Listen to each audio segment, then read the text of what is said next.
When you have autistic kids, you know it doesn't take but one small thing that seems very trivial to completely disrupt their day. So in today's video, I want to talk about 4 things that can greatly impact autistic kids. The first thing that can greatly impact autistic kids is not accounting for last-minute changes. Now, when I say this, I'm not referring to things that you don't expect or don't know that's happening. Again, we cannot account for everything that's going to happen in life.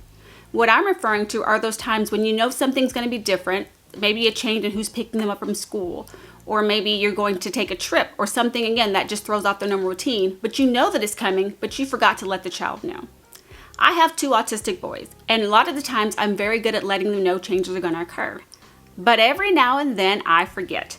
And when this happens, it kind of throws their day off because now they're in the moment having to adjust to, but I didn't know this was coming, or why are we doing this, or no, we're supposed to be going here. When we don't let them know in advance of those last minute changes occurring, it can completely ruin their day or cause them to have a harder time adjusting to what's already going on in their day. So I know we're not always going to be perfect and always remember to let them know for every change.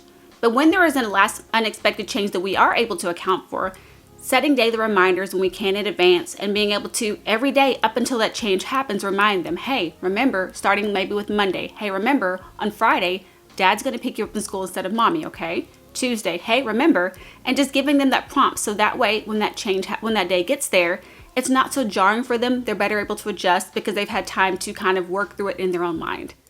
A second thing that can greatly impact autistic kids is not getting adequate rest. Now this one should make sense. How are you on days when you don't rest? If the world is already a lot to manage, we're already having struggles dealing with routines, trying to keep everything going, trying to figure out socially what's happening with different environments, but then I don't get adequate rest, it's a lot harder for me to manage all these different factors that I'm trying to figure out. And that's exactly what happens to autistic kids. When they don't get adequate rest at night, when they maybe don't get a good night's sleep, or they wake up a lot of times, maybe due to illness, or maybe they just went to bed late, then it is very normal that the next day they have a harder time dealing with and managing the day. And I've seen this countless times in my boys. When we have a later night, maybe they go to bed late, or something happened and maybe one of them was sick, or it rained, because my boys, one of their things that triggers them is really bad thunderstorms. I can almost guarantee the next day we're going to have a lot of meltdowns. And that's because they're tired. And when that tired state, they're not able to manage and process through things the way they could if they got an adequate rest. It is very important that they get rest to be able to just even be able to process through and deal with the day-to-day life that we typically have.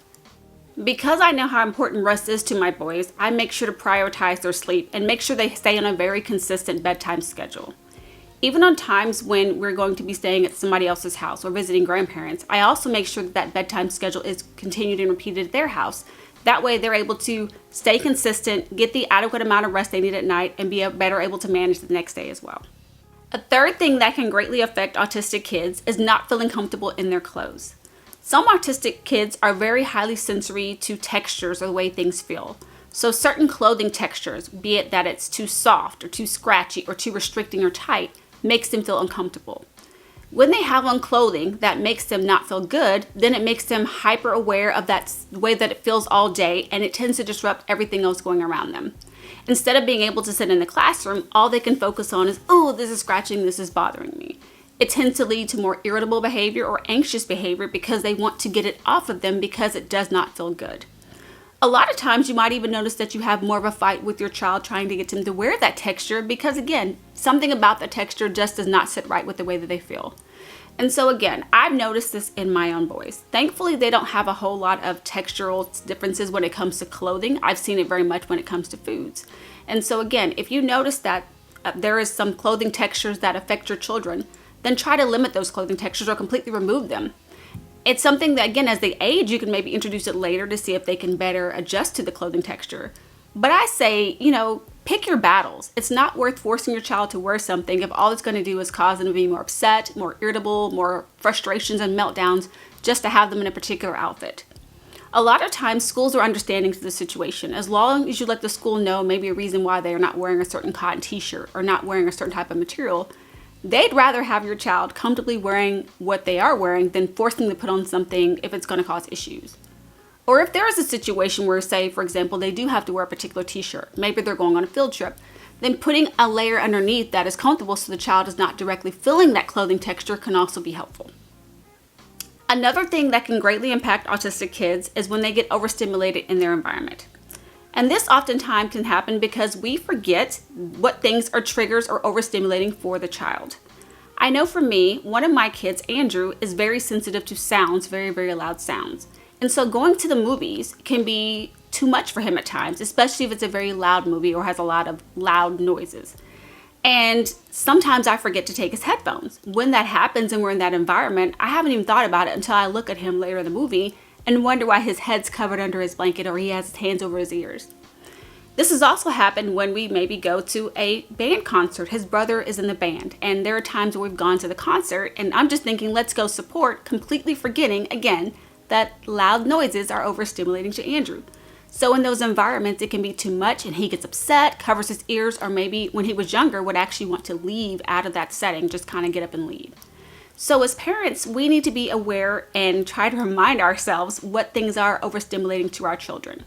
If it's something like a loud sound, maybe keeping a pair of headphones handy so we can help to decrease those noises. Or if it's maybe certain sites or certain places, just being hyper aware so we don't put our kids into situations where it can be too much for them to take in at a time. And if we do accidentally, sometimes it's going to happen, put our kids in those situations, be more understanding and calming and helping them in those situations instead of getting upset because they are having a meltdown.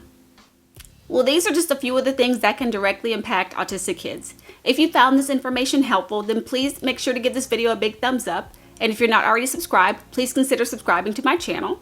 Also, make sure to share my video with people who you feel like might benefit from the content. I put out new videos twice a month on Sundays, and I want you to come back and not miss any content. So make sure to have that notification bell hit so you don't miss any future uploads. Have a great day, guys. Bye.